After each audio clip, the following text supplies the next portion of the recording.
calls for Spain to apply direct rule in Catalonia and directly control its police intensify in Madrid, over road cuts during the weekend, and a controversy about Slovenia. Hello, and welcome to Catalan News.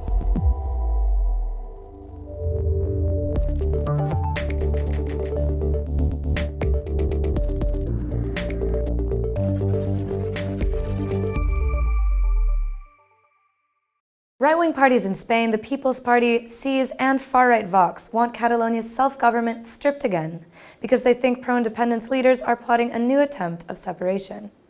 Controversy is mounting over the Catalan government's attitude after a few dozen people cut a highway road on Saturday for 15 hours.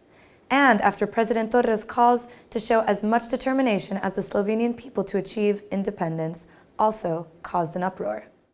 Following a weekend of protests on major highways by pro-independence supporters, the central government has warned that it will send in Spanish police if Catalonia's own police force does not guarantee public order. The Spanish prosecutor in Catalonia even opened an investigation into the Catalan police for allegedly not doing enough to prevent the protests. However, the Catalan government came out in support of its police. Els Mossos d'Esquadra garanteixen plenament la seguretat de tothom a Catalunya. Fan la seva feina de forma professional, de forma evidentment sacrificada. Deploying extra police officers in Catalonia was a measure adopted by Spain last year before imposing direct rule, following a declaration of independence. The most belligerent unionist parties are now calling on President Pedro Sánchez to seize control of Catalan institutions once again. Demanaríem una reflexió de no tornar-se a equivocar, de no tornar a utilitzar aquest article per intentar solucionar temes que són polítics. The Spanish government says dismissing the Catalan government is not on the table.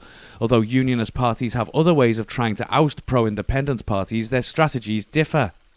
Que las mociones de censura las puedes perder en la votación, pero ganarlas ante la opinión pública. Evidentemente, nosotros apoyaríamos a Inés Arrimadas encantados de la vida si lo hiciera. Esperamos que lo haga. I si es tracta d'una estratègia política, aquesta la decidim nosaltres, si m'ho permet el Partit Popular, perquè nosaltres jo crec que ens va bastant millor políticament que el Partit Popular. A Spanish minister today questioned whether a cabinet meeting due to take place in Barcelona next week was actually a good idea, as many see it as a provocation. The Spanish government immediately contradicted his remarks and insisted that the meeting will take place. Catalan and Spanish politics now face a big elephant in the room, the upcoming trial against pro-independence leaders, 9 of whom are already in pre-trial jail. And you can now fix a date on the calendar, December 18th. This will be the day when the Spanish Supreme Court will hold initial hearings to determine whether it's actually competent to judge the case. The court will meet regards the defendant's petition to transfer the case to Spain's High Court in Catalonia. Once the Supreme Court makes a decision, defendants will have 10 days to propose witnesses and present evidence for the trial. The next step will be the hearings with Catalan leaders themselves. In total, 18 leaders will face trial, including 9 already in precautionary jail. Of those, 4 of them, all former ministers, are on hunger strike. And doctors are closely following their health, as some of them have already gone without food for over 10 days. The jailed leaders Jordi Sánchez, Jordi Turull, Josep Rull, and Joaquim Forn are protesting against what they see as an unfair trial against them, and are especially concerned because Spain's constitutional court, they say, is delaying a decision on their appeals to be released, to avoid them reaching European courts. Doctors warn that consequences for their health are very serious. But if the hunger strike persists, the worst situation, the worst scenario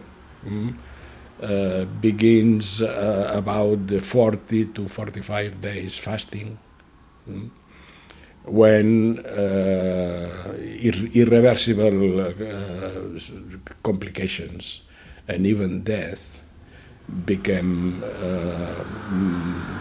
the risk of these complications became higher. In fact, it's unusual to survive after more than 60 days of fasting. A subway station is not the first place most people would go to in order to admire art. But since Monday, commuters can do just that in many of Barcelona's metro stops. Works by a dozen artists have been put on display in the Catalan capital's underground system, in an initiative by the City Council aimed at fostering debate on such issues as migration and racism. The curated project is called Umbral, meaning threshold, and it aims to help root out, quote, the discourse of hate as part of the celebration of the 70th anniversary of the Universal Declaration of Human Rights.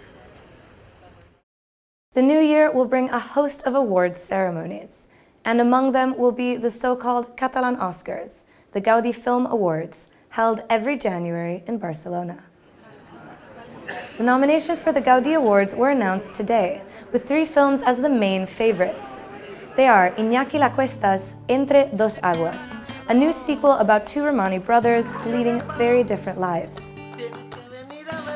Mar Targaronas, El Fotógrafo de Mauthausen, about a Catalan man named Francesc Boix who secretly took pictures of the horrors in the Nazi camps.